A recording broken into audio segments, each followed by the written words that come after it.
Hello! Hope you're doing well. This is going to be a relatively short video today, but because I know people who watch my channel love Al Jourgensen, just like me, and love ministry, just like me, there's a new book out that I want to highly recommend. I think it's fantastic. I couldn't put it down. I read it in a couple of hours. It's not a big, thick book, but it's worth reading and it's worth powering through no matter how long it takes you to read. It's a great book, written very well by the perfect author. And I just wanted to come on here and make yet another ministry video because we love Al. We love Uncle Al. Those of you who watch my channel, you've been watching it for a couple years, you know I love Al. And you know I have high standards, like Al. And you know I have a lot of things to say about Al. So it's hard to please me when it comes to Al. And so for me to recommend this book so highly is saying something. And this is an excellent book, The Land of Rape and Honey, the 33 and a third series books. I've never read a single one of these. I've looked through them. I've leafed through many of these. I think it's a great concept and idea, but I've never read one of these. I just find that most of these are written by people that weren't there. They weren't part of the scene. There may be, someone who wasn't involved in looking back at this slice of history that they had nothing to do with. It's not always the case. But when it comes to the artists that I like, it just hasn't been written by the right person, for me personally. But I like this series. Great concept. I love it. This is perfect for two reasons. Number one, The Land of Rape and Honey is my favorite ministry album. It was since the first moment I heard it 37 years ago, and to this day in 2025, it is still my favorite piece of ministry work. I don't think Al has ever put out a better album. Land of Rape and Honey. So I love it for that reason. Number two, it's written by Jason Pettigrew. All right. Those of you who were around in the late 80s, early 90s, as I was, I subscribed to a magazine called Alternative Press.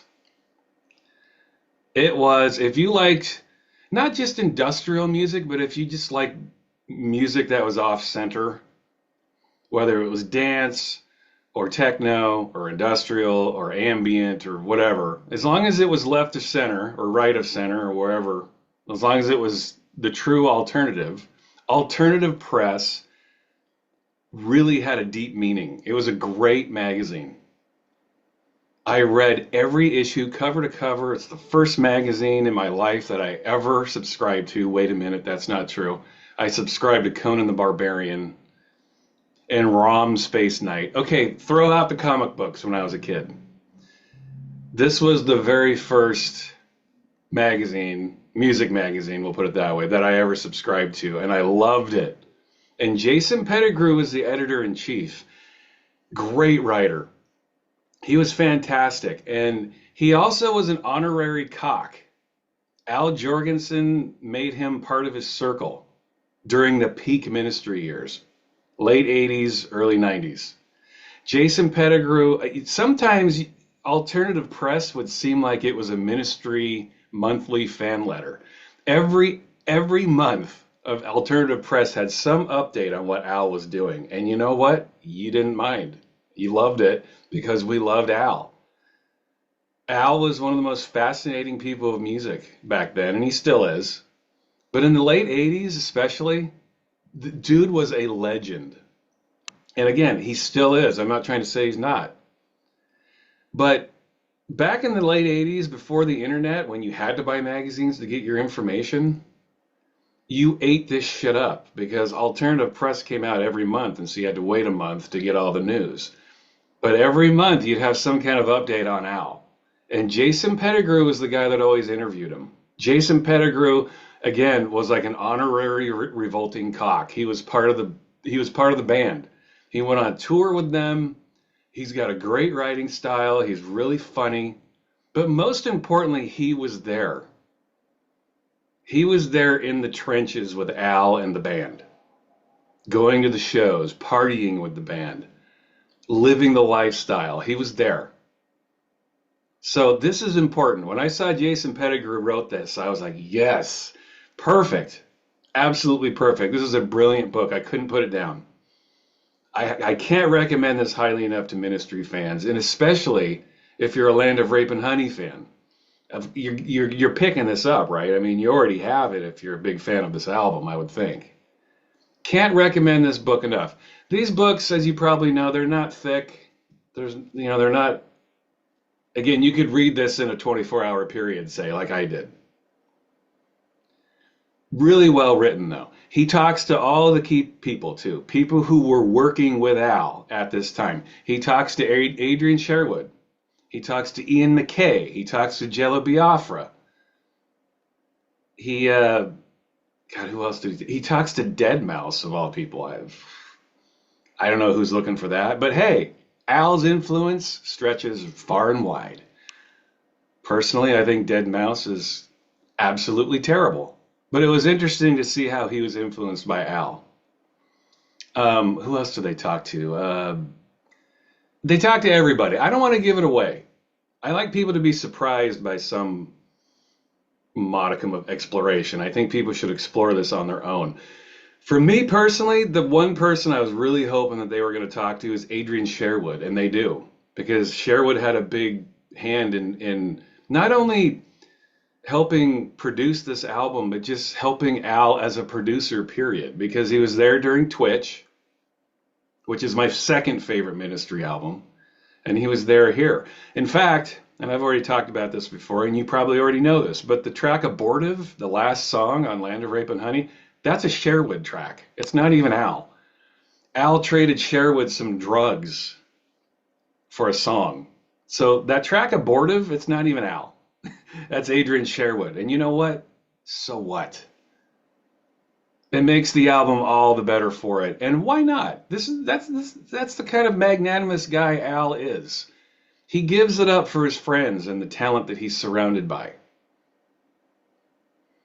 And he's always given the mic away to other singers and other producers and other people in his band so they can share some of the limelight and the fame that Al has. Al's a pretty selfless guy. And why not put an Adrian Sherwood song on there? So they talked to Sherwood here. I wonder if it lists who else they talked to. They talked to Paul Barker, of course. You got to talk to Paul Barker. Anyway, I don't want to give too much away. Get this book, okay? I think with shipping, I paid $17 for this. So you can decide whether or not you want to spend 17 bucks, but more than worth it to me. And again, it's Jason Pettigrew, man. Dude's a great writer. He was there in the trenches with the band during their peak. Who else would write this? It's got to be this guy. So that was the main reason, really, I was so excited to get this. Very close second was that this is my favorite Ministry album, Ministry release.